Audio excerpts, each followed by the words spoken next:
Evaline Wambui et d'autres scientifiques travaillent dans ce laboratoire du Centre international de physiologie et d'écologie des insectes à Nairobi. Elle explique qu'ils étudient un type de verre de farine capable de manger et de décomposer les plastiques. Cet insecte va être utile parce que nous avons identifié premièrement qu'il peut consommer le plastique, en particulier le polystyrène, et deuxièmement qu'il possède un groupe de bactéries qui aident au processus de dégradation du plastique. Wambui et son collègue Chrysanthus Mbitanga font partie des 4 experts du centre qui ont co-signé un rapport publié en septembre dans la revue Nature. L'avantage de cet insecte est qu'il est originaire du Kenya et de l'Afrique en général, comparé à d'autres vers de farine qui ont été décrits dans d'autres parties du monde, comme le ver de farine jaune. Cela nous permet donc d'avoir une solution domestique et un insecte qui s'est adapté à notre environnement climatique et qui a été capable de survivre et de prospérer dans cet environnement. La pollution plastique est l'un des plus grands défis environnementaux auxquels le monde est confronté, selon le Programme des Nations Unies pour l'environnement. Plus de 400 millions de tonnes de plastique sont produites chaque année, mais moins de 10% sont recyclés.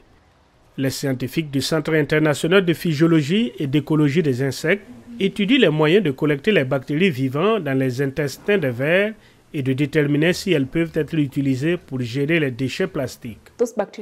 Ces bactéries peuvent être exploitées à partir des insectes et nous pouvons ensuite produire des millions et des millions de ces bactéries qui peuvent être utilisées pour dégrader les déchets de polystyrène.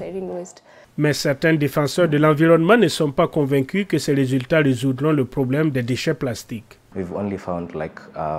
Nous n'avons trouvé que des insectes qui ne dégradent qu'un certain type de plastique, le polystyrène, le PET.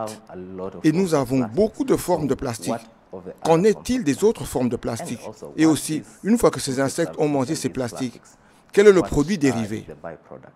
Nous ne disons pas qu'il s'agit d'une solution miracle, mais ce que nous disons, c'est qu'il pourrait s'agir d'une approche intégrée de la gestion des plastiques. Si cela peut réduire la dégradation du plastique de 30 à 50%, cela aura un impact très important en termes de gestion des déchets sur le continent. Selon Gérance Moutoual de Greenpeace Afrique, la meilleure façon de résoudre le problème du plastique est d'en produire moins.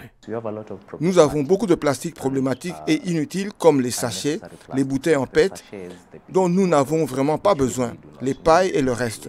Nous devons réduire la production de ces produits.